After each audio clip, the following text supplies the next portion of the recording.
Titanic missing submarine. इस incident में, इस दुर्घटना में एक अहम मोड़ आ चुका है। यूएस कोस्ट गार्ड ने वो कर दिखाया है, कैनेडियन कोस्ट गार्ड ने वो कर दिखाया है जो पहले कभी नहीं किया गया था। जी हाँ, 4 देशों की नेवी लगी हुई थी, US coast guard, Canadian navy, royal navy और फ्रांसीसी नेवी। और नतीजा ये निकला, ये समझ लीजिए कि बहुत बड़े भूसे के ढेर से एक सुई को खोज कर निकालने में कामयाब हो गई हैं ये एजेंसियां। ये सफलता लगी है यूएस कोस्ट गार्ड के हाथों। दोस्तों, टाइटन सबमरीन पनडुब्बी का मलबा खोज लिया गया है, जिसे कभी नहीं खोजे जाने की बात की जा रही थी, जिसके समंदर की गहराइयों में कहीं खो जाने की बात की जा रही थी, उसे खोज लिया गया है।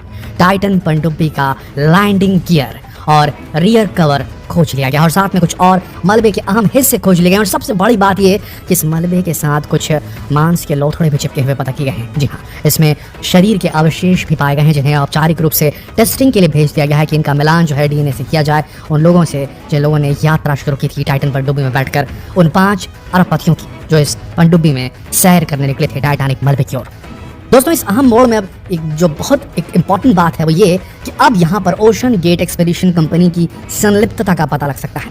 अब हो सकता है कि इस मलबे के माध्यम से इसे स्टडी करने के बाद, इसके एनालिसिस के बाद में, इसके माइक्रोस्कोपिक जांच करने के बाद ये पता लगाया जा सकता है कि खामी टाइटन पनडुब्बी में आई तो कहाँ आई, कहाँ ये हुआ इम्प्लोजन, किस डिफेक्ट की वजह से इम्प्लोजन हुआ और किस डिफेक्ट ने इन 5 अरबपतियों की जान ली।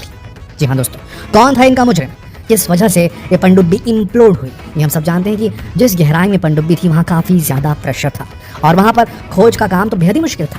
लेकिन देखने वाली बात यह है कि गलती किसकी थी। अगर वो सामने आ गई तो बहुत अच्छी बात है। कहीं ये पता चलता है कि जो पनडुब्बी थी वो वाकई में दुर्घटनाग्रस्त हुई, कहीं ये पनडुब्बी टाइटैनिक के मलबे के किसी भाग से टकराकर इसके कार्बन फाइबर कंपोजिट जो इसका कवर था, कहीं उसमें कोई डैमेज तो नहीं हुआ जिसकी वजह से इम्प्लोजन हो गया। ये भी देखने वाली बात है। ये दुर्घटना थी, इसे ऑपरेट करने के वक्त हुई या फिर डिजाइन में कोई ऐसा फॉल्ट था जिसकी वजह से उस एटमॉस्फेयर का, समुद्र की तल की गहराई में जो दबाव होता है, उस वातावरण में सर्वाइव करने की क्षमता ही नहीं थी इस सबमरीन के अंदर। तो डिजाइन फॉल्ट था या इसको ऑपरेशन करते वक्त कोई फॉल्ट आया। क्या इसमें ओशन गेट एक्सपीडिशन कंपनी जिसने टाइटन पनडुब्बी बनाई थी उसके डिजाइन में फॉल्ट थी, या उनके टेस्ट करने की जो स्ट्रेटेजी थी वो गलत थी, या जल्दबाजी में ज्यादा पैसा कमाने के लिए उन्होंने जल्दबाजी में इसे लॉन्च किया था वो गलत थे, या फिर इसे ऑपरेट करते वक्त जो पॉल हेनरी नार्जुलेट, जो कि एक बहुत ही नामचीन रिटायर्ड फ्रांसीसी ओशनोग्राफर और फ्रांसीसी नेवी ऑफिसर थे, जो इसके पायलट थे शिप के, उनसे ऑपरेशन के दौरान कहीं कोई गलती तो नहीं हो गई।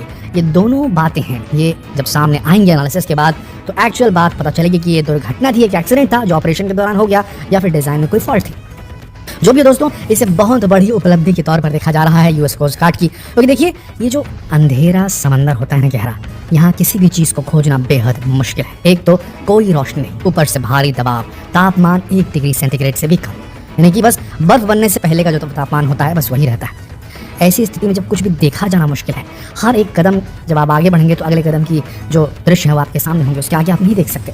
ऐसी स्थिति में खोज कार्य करना और हजारों स्क्वायर किलोमीटर के एरिया को स्कैन करना और उसमें इतनी बड़ी उपलब्धि प्राप्त करना कि एक छोटी सी एक ट्रक के साइज की सबमरीन थी जो है उसे इतने अथाह समंदर में खोज कर निकाल लेना, ये बहुत बड़ी उपलब्धि है। ये दिखाता है कि जो ह्यूमन टेक्नोलॉजी है वो कितनी एडवांस हो चुकी है, हमारी इन्वेस्टिगेटिव जो एबिलिटीज़ है वो कितनी स्ट्रांग हो चुकी है। देखिए आपको बताते हैं, ये जो खोज कार्य चलता है ना समंदर के अंदर, ये रेडियो सिग्नल से हो ही नहीं सकता। यानी कि अगर हम चाहें कि रडार का इस्तेमाल करें, रडार सिग्नल रेडियो सिग्नल्स भेजते हैं लॉन्ग फ्रिक्वेंसी के, तो वो जो होते हैं सिर्फ 10 से 20 मीटर तक पेनिट्रेट कर पाते हैं, घुस पाते हैं समंदर के लिक्विड में, यानी कि पानी में। उसके नीचे उनका पहुंचना बहुत मुश्किल होता है।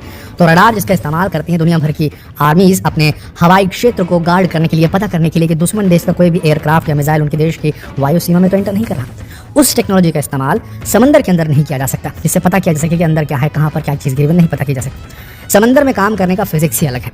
समंदर में किसी चीज़ को देखना हो, उसे तलाशना हो तो मछलियों की तरीके से देखना पड़ता है। जी हाँ दोस्तों, मछलियों का एक अपना सिस्टम है जो उन्होंने अपने एवोल्यूशन के लाखों करोड़ों सालों में डेवलप किया है और उसके बारे में आप भी जानते होंगे, वो है सोनार। जी हाँ, जो मछलियाँ होती हैं वो एक स्पेशल किस्म की तरंगे छोड़ती हैं और वो तरंगे आगे की तरफ बढ़ती हैं, और जैसे कि हम जानते हैं हर वेव जो है आगे बढ़ने के बाद टकरा करके उसका रिफ्लेक्शन भी होता है। तो इन जो जलीय जीव होते हैं इनके पास वो एबिलिटी होती है कि वो जब सोनार वॉइसेस को छोड़ती हैं, फ्रिक्वेंसी को छोड़ती हैं, तो चीज़ें से टकरा करके जो फ्रिक्वेंसी वापस आती है तो इनके पास, इनके ब्रेन में वो एरिया रहता है जो इसे डीकोड कर लेता है और पता करता है जो टकरा के आ रही है वो चीज़ कितनी दूर है उनके शरीर से, कितनी बड़ी है, ठोस है, सॉफ्ट है, क्या वो आगे बढ़ रही है कि रुकी हुई है। इसे समझ पाने की, कॉम्प्रीहेंड करने की, इस पूरे जो मैसेजिंग रहता है इसको, इस डेटा को अंडरस्टैंड करने की एबिलिटी रहती है उनके अंदर। ठीक वैसे ही सिस्टम डेवलप किया हम इंसानों ने, जिसे हम कहते हैं सोनार सिस्टम।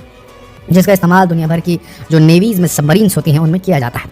सबमरीन जो बनाई जाती है अलग अलग देशों की आर्मी के पास होती है, वो भी सोनार सिस्टम का इस्तेमाल करती हैं और इसी सिस्टम के माध्यम से आगे तक देख पाती हैं अंधेरे में भी। जी हाँ, देखिए समंदर में कुछ मीटर नीचे जाने के बाद 200 मीटर के बाद तो कुछ भी नहीं दिखता, एकदम घुप अंधेरा रहता है। 200 हमने बहुत ज़्यादा बोल दिया उसके पहले ही, जो सूरज की रोशनी को पेनिट्रेट नहीं कर पाती है नीचे। ऐसी स्थिति में वहाँ घुप अंधेरा रहता है, कुछ भी नहीं दिखता। ऐसी स्थिति में अगर पनडुब्बियों का अस्तित्व है तो सिर्फ इसलिए है क्योंकि सोनार टेक्नोलॉजी हम इंसानों ने डेवलप कर ली है। उसी टेक्नोलॉजी की मदद से हम कई किलोमीटर दूर तक ये समझ पाते हैं कि आगे क्या है। क्या जो आर्मी की सबमरीन्स रहती हैं ये ट्रैक कर लेती हैं सोनार टेक्नोलॉजी के बाहर सामने वाला जो सबमरीन है दुश्मन देश का, वो कितने दूर है, जहाज़ कितने दूर है, क्या उसने टॉर्पीडो लॉन्च किया कि नहीं किया।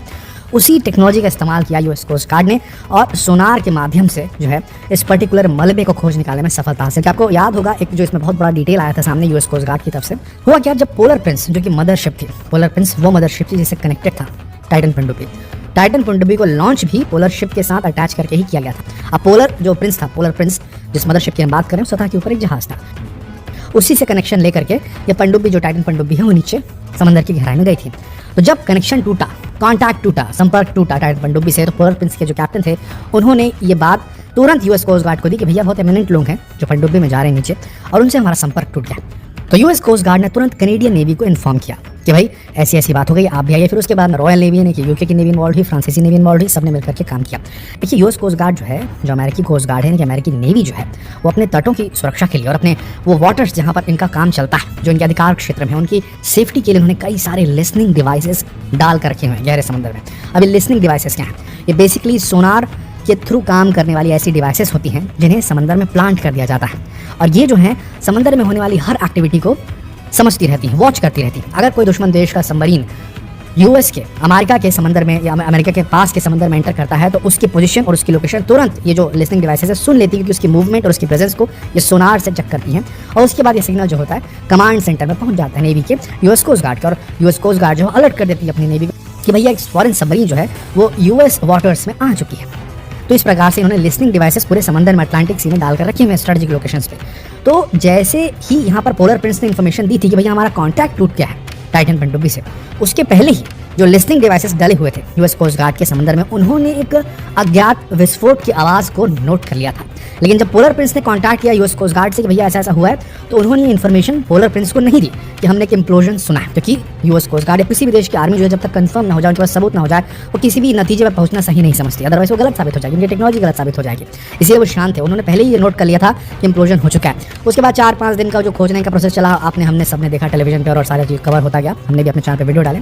5 दिनों के बाद पता चलता है कि नहीं, मलबा मिल चुका है और उसके बाद हम कंफर्म कह सकते हैं कि ठीक उसी समय जब 90 मिनट हुए थे और संपर्क टूटा था, तो हमारे रिकॉर्डिंग डिवाइसेस ने यूएस कोस्ट गार्ड ने फिर डिस्क्लोज किया कि इम्प्लोजन की जो नॉइस थी सोनर फ्रीक्वेंसी हमने कैप्चर की थी, और उसके बाद ही पता चला। अब जब ये पनडुब्बी का मलबा खोज लिया गया है जिसमें मानव अवशेष भी मिले, ये बहुत बड़ी सफलता और दिखाता है कि यूएस जो नेवी है, यूएस कोस्ट गार्ड जो कनेडियन नेवी भी, ये इतनी ज़्यादा एडवांस हो चुके हैं कि ये समंदर के कोने चप्पे को बिल्कुल स्कैन करने की एबिलिटी रखते हैं। तो इन दोनों देशों की बहुत बड़ी शक्ति है इसमें, ये कहना होगा।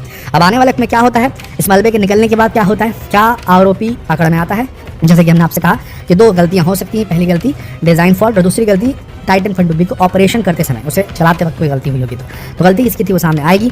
तो अगर आ जाती है तो फिर उसके बाद में कौन है आरोपी तय हो सकेगा। आने वाले वीडियो में हम आपको बताएंगे किस तरीके से और नई चीज़ें निकल कर बाहर आ रही हैं इस पूरे इंसिडेंट में। तो बने रहिए हमारे चैनल के साथ, जितना हो सके इस वीडियो को शेयर करें फेसबुक पर, व्हाट्सएप पर, यूट्यूब पर। जल्द मिलते हैं आपसे अगले वीडियो में, तब तक आप सबका इस वीडियो के अंदर बने रहने के लिए दिल से धन्यवाद।